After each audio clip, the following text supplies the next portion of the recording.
حضرت ابو سعید رضی اللہ تعالیٰ عنہ سے روایت ہے کہ رسول اللہ صلی اللہ علیہ وآلہ وسلم نے فرمایا، جس روز کوئی سایہ نہیں ہوگا اس روز اللہ تعالیٰ 7 آدمیوں کو اپنے عرش کے سائے تلے جگہ دے گا۔ عادل حاکم، اللہ کی عبادت میں مشغول نوجوان، وہ شخص جس کا دل مسجد سے نکلنے کے بعد واپس آنے تک مسجد میں اٹکا رہے، اللہ کے لیے دوسرے سے محبت کرنے والے جن کا ملنا اور الگ ہونا خالص اللہ کے لیے ہی ہو، وہ شخص جس نے تنہائی میں اللہ تعالیٰ کو یاد کیا اور اس کی آنکھوں سے آنسو بہہ نکلے، وہ شخص جسے کسی اونچے خاندان کی خوبصورت عورت نے دعوت گناہ دی اور اس نے کہا میں اللہ سے ڈرتا ہوں، وہ شخص جس نے اس طرح چھپا کر صدقہ کیا کہ بائیں ہاتھ تک کو پتہ نہ چلے دائیں ہاتھ نے کیا صدقہ کیا ہے۔ اسے ترمذی نے روایت کیا۔ عبداللہ بن مسعود رضی اللہ تعالیٰ عنہ کہتے ہیں، رسول اللہ صلی اللہ علیہ وسلم نے فرمایا، جہنم سے سب سے آخر میں نکلنے والے آدمی کو میں پہچانتا ہوں، وہ شخص کولہوں کے بل گھسیٹتا ہوا جائے گا تو دیکھے گا کہ سب لوگوں نے اپنی اپنی جگہ پر قبضہ جما رکھا ہے اور اس کے لیے کوئی جگہ باقی نہیں۔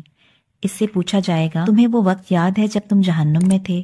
عرض کرے گا، ہاں یاد ہے۔ چنانچہ سے کہا جائے گا، خواہش کرو کتنی جگہ تمہیں جنت میں چاہیے؟ چنانچہ وہ خواہش کرے گا، پھر اسے کہا جائے گا، تیرے لیے تیری خواہش کے مطابق جنت میں جگہ ہے اور 10 دنیاؤں کے برابر مزید بھی تمہارے لیے جگہ ہے۔ وہ شخص عرض کرے گا، یا اللہ تو بادشاہ ہو کر میرے ساتھ مذاق کرتا ہے، جنت میں تو معمولی سی جگہ بھی باقی نہیں۔ حضرت عبداللہ بن مسعود رضی اللہ تعالیٰ عنہ کہتے ہیں کہ یہ ارشاد فرمانے کے بعد رسول اکرم صلی اللہ علیہ وسلم اتنا ہنسے کہ آپ صلی اللہ علیہ وسلم کی داڑھیں نظر آنے لگیں۔ ایک دوسری حدیث میں ہے کہ اللہ تعالیٰ اس آدمی کے جواب میں فرمائیں گے، میں تجھ سے مذاق نہیں کر رہا، بلکہ میں جو کام کرنا چاہتا ہوں اس پر پوری طرح قادر ہوں۔ اسے مسلم نے روایت کیا ہے۔